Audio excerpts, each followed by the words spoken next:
Pierre, 41 ans, chargé de mission éducation nationale pour les rendez-vous de l'histoire. Mon travail, c'est de faire en sorte qu'un maximum d'élèves et qu'un maximum d'enseignants bénéficient des rendez-vous de l'histoire. Les rendez-vous de l'histoire, c'est une grande manifestation qui réunit des milliers d'historiens, 1000 profs qui viennent se former en formation continue, 1 millier d'étudiants en formation initiale, 4000 à 5000 élèves de la maternelle à la classe préparatoire. On fait un point sur les réservations scolaires. On essaie vraiment d'organiser des rencontres qui vont sortir les élèves de leur quotidien, les aider, on espère, à mieux comprendre le passé, à mieux comprendre l'histoire et évidemment à agir en citoyen dans la société.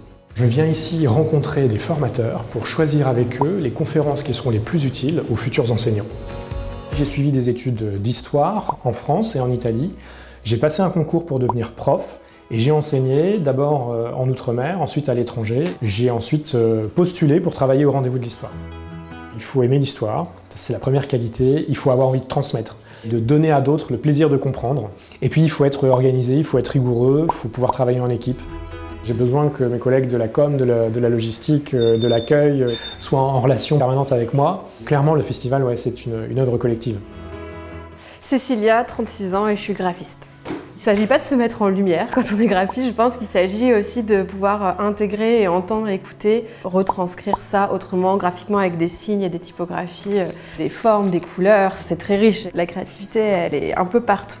Je développe le 4 pages, qui est un document qui sort bien en amont des rendez-vous de l'histoire et qui permet de synthétiser rapidement tout ce qui va s'y passer. Ça demande pas mal de rigueur, de précision, d'avoir le sens du détail, pas mal de compétences techniques, savoir écouter, il faut savoir comprendre.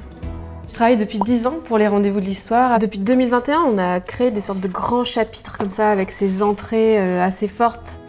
J'ai grandi à Blois dans une famille de littéraires et d'historiens, donc le goût de l'histoire et de la transmission était déjà très présent. J'ai fait des études littéraires d'abord pour ensuite me tourner vers des études d'art appliqué. Ce sont des études de graphisme, de communication visuelle et audiovisuelle. J'ai été jusqu'à Bac+5. J'ai complété ma formation avec un master d'économie de la culture à la Sorbonne. C'est important de continuer à transmettre et donc ça dépasse le graphisme. Le graphisme est finalement juste un vecteur et un moyen de m'impliquer dans ma société. Christophe, 50 ans, chef d'atelier, je manage 10 conducteurs. On a un métier où on part d'une feuille blanche, on peut tout faire. On peut mettre n'importe quelle couleur, transformer quelque chose en produit. Je suis les dossiers pour l'impression, l'entretien des machines, la qualité et la conformité des produits demandés par nos clients. C'est varié parce que ça peut être du livre, ça peut être des flyers, des dépliants. On travaille avec des mairies, des préfectures, de petits artisans. Pour les rendez-vous de l'histoire, on fait tout ce qui est flyers, des dépliants. On est en train de vérifier que tout soit conforme avant de l'envoyer pour sortir des plaques et l'imprimer.